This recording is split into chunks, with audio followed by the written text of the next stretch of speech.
भारत ने गलवान से क्या सीखा? गलवान वैली की घटना को हुए पूरे 1 साल बीत चुके हैं। अब ये साबित हो चुका है कि गलवान में जो कुछ भी हुआ वो चीन का सोचा समझा रणनीति था, जिसने भारतीय सैनिकों को चौंका दिया। पर भारतीय सेना ने तुरंत ही जवाबी कार्रवाई की और चीन के मंसूबों को वहीं पे फेल कर दिया। पर इससे भारत को चीन का लॉन्ग टर्म पॉलिसी समझ में आ गया, और वो ये है कि जो भी जमीन को वो अपनी जमीन मानता है उसे धीरे धीरे करके भारत से वापस लेना। भारत को यहाँ 2 सीख मिली। पहली तो ये कि चीन से सटे सभी सीमाओं के पास हमें अपने इंफ्रास्ट्रक्चर मजबूत करना ही होगा, और दूसरा ये कि चीन का मुकाबला करने के लिए हमें अच्छे एलाइज की जरूरत है, क्योंकि स्ट्रॉन्ग एलाइज ना सिर्फ युद्ध लड़ने के लिए बल्कि युद्ध से पहले जो मनोवैज्ञानिक दबाव का जरूरत होता है उसे भी बनाने में अच्छी भूमिका निभाते हैं। भारत के सामने वही एक बहुत ही अच्छा अपॉर्चुनिटी है क्वाड के रूप में, जहां वो अमेरिका, जापान और ऑस्ट्रेलिया के साथ एक बहुत ही अच्छा मिलिट्री संगठन बना सकता है।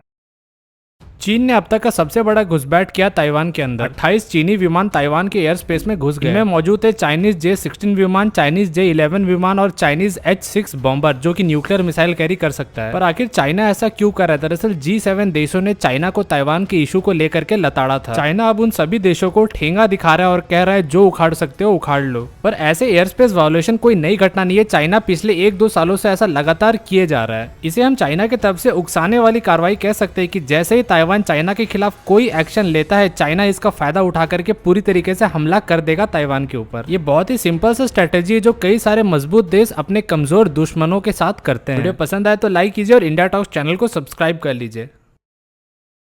टैंक से लदे इस ट्रेन को देखिए। ये ट्रेन चीन और पाकिस्तान के लिए सीधा संदेश है। गलवान में हुए घटना को पूरे 1 साल बीत चुके हैं, लेकिन इस बार लद्दाख में वापस से तनातनी बढ़ती जा रही है। चीन और पाकिस्तान ने जहां लद्दाख के पास मिलिट्री एक्सरसाइज करके भारत के सामने शक्ति प्रदर्शन किया, तो वहीं भारत अपने डेडिकेटेड फ्रेट कॉरिडोर पे चल रहे टैंक से लदे इन ट्रेन को दिखा करके अपने इंफ्रास्ट्रक्चर की ताकत दिखा रहा है, जो कि किसी भी समय के हालात पैदा हुए तो ये जल्द से जल्द सैन्य साजो सामान को सीमा के पास पहुंचा देगा। भारत और चीन के बीच तनातनी बना ही हुआ था कि एक विदेशी एजेंसी ने इन सभी देशों के न्यूक्लियर कैपेबिलिटी के बारे में एक रिपोर्ट छाप दी, जिसमें उन्होंने बता दिया कि भारत के पास 156 nuclear weapon compare to Pakistan जिनके पास 165 और चीन जिनके पास 350 है। तो साथ ही साथ भारत में न्यूक्लियर वॉरहेड रखने में सक्षम अग्नि 5 और शौर्य मिसाइल के इंडक्शन के ऊपर चर्चा होने लगी। वीडियो पसंद आया तो लाइक कीजिए और इंडिया टॉक्स चैनल को सब्सक्राइब कर लीजिए।